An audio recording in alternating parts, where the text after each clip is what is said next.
Most of us have purchased things from time to time, cars, houses, and have had to make some major decisions in life.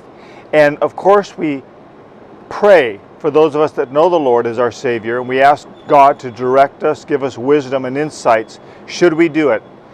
And yet we have to wait. Sometimes we don't know. So it's not unusual for us to ask the Lord to give us a sign. Now, I know that sounds strange because there's a danger in asking for signs, but we know in the Bible that signs were somewhat common. Remember, it says in Isaiah that I'll give you a sign, behold, a virgin shall conceive and bear a child. The virgin birth of Jesus Christ was a sign. Remember when Samson was born, the angel came to the mother and father and told him of the miracle birth, and that Samson would be born, and then the angel leaped up on the altar and poof, just kind of disappeared into the atmosphere. That was a sign. Remember Zechariah, you will be mute as a result of this. That was a sign. So signs are somewhat common in the Old Testament, but we don't think about them much in the New Testament. But God seems to be a God that delights in giving signs. The fleece is wet, and then the fleece is dry. The story about show me if I should go into battle. So the scripture is full of it, particularly, as I said, in the Old Testament. But what about signs in the New Testament? Does God give us signs? And how do we know when it's a sign from God? And how should we react to the sign and to determine whether this sign is of God? And is there any danger to trusting in signs? I'd like to tell you about that. I'm going to move over to the pool area because the air conditioning here is loud enough that it's disturbing. So let's go over to the pool and we'll talk about that. There's personal signs and national signs. Obviously, the birth of Jesus through Isaiah the prophet saying a child would be born, a miraculous virgin birth, is a national sign. But personal signs are a little tricky. We have to be careful about them because the sign that God gives you could indeed be a sign from the Lord, or it could be something that you're making up thinking it is a sign. So it's going to take some judgment. And the way to do that is you bounce it off of dear friends, pastors, friends, family, before you go with the green light. Now, if you get a sign with that green light, it's just a double confirmation. So signs require confirmation. You don't just have the sign, but not a confirmation. Sometimes you need both, and both kind of cinch the deal, and they let you know to go forward. So personal signs, look for them. Ask God for them. They're personal to you, and you know, and only you will know that that sign was for you. And it's kind of like God saying, I'm letting you go forward, and I'm blessing you, and I'm going before you.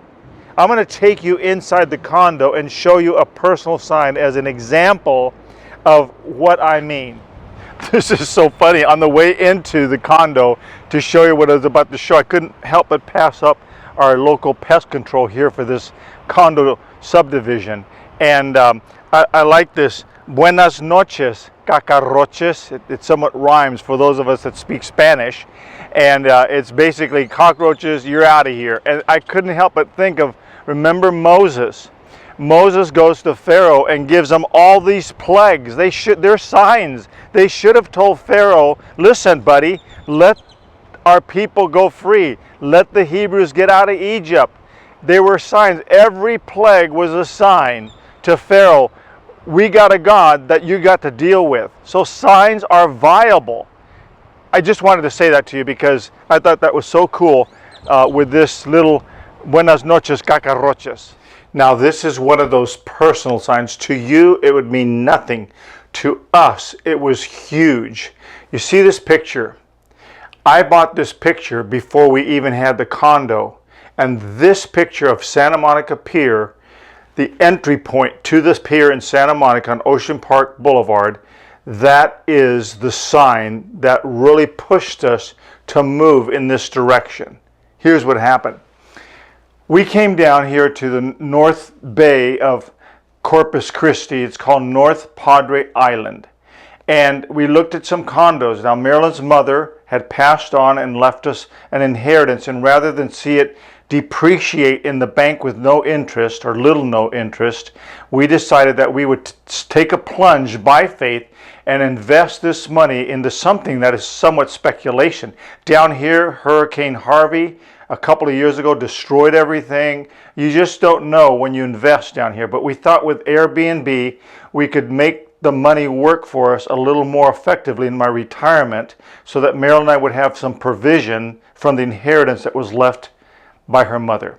So we thought, let's just pray and move forward. So we prayed, we sought counsel, we came down and we looked, and we were kind of set, this is what we're going to do. We're going to invest in a beach community of North Padre Island. First of all, Marilyn and I love the beach, and we thought, well, at least in between renting, we could book ourselves in here and we could have 3 or 4 or 5 days here at the beach, because we love the beach. Once a beach bum, always a beach bum. I mean, we were born and raised basically in the beach. Marilyn was born in Santa Monica. I was born in Southern California, Los Angeles, and then lived and grew up in Santa Monica. We met each other at Santa Monica High School. So it was kind of a natural fit. So we asked the Lord, Lord, do you want us to move in this direction? Well, God by faith did amazing things. After we determined and we came and looked, didn't quite find, we decided that we would want something in the beach club. This whole 200-unit subdivision, kind of like apartment buildings with condos.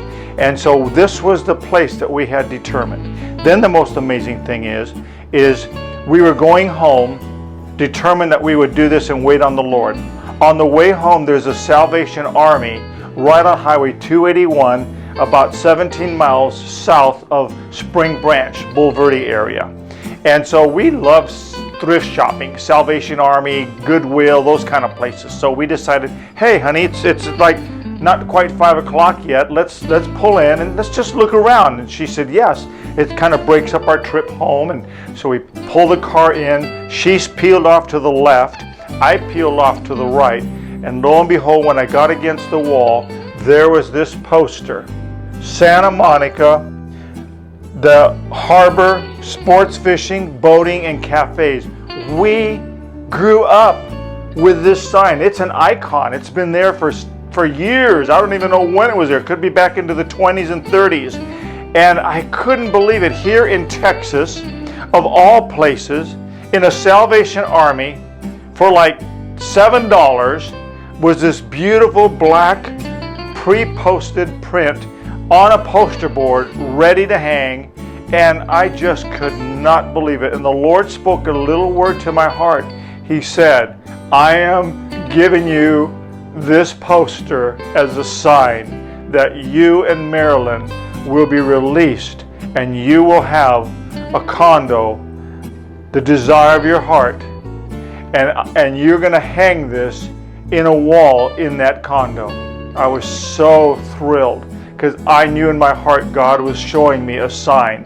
So, think about that. God will speak to you from time to time in signs. I leave you with this word to pause and ponder.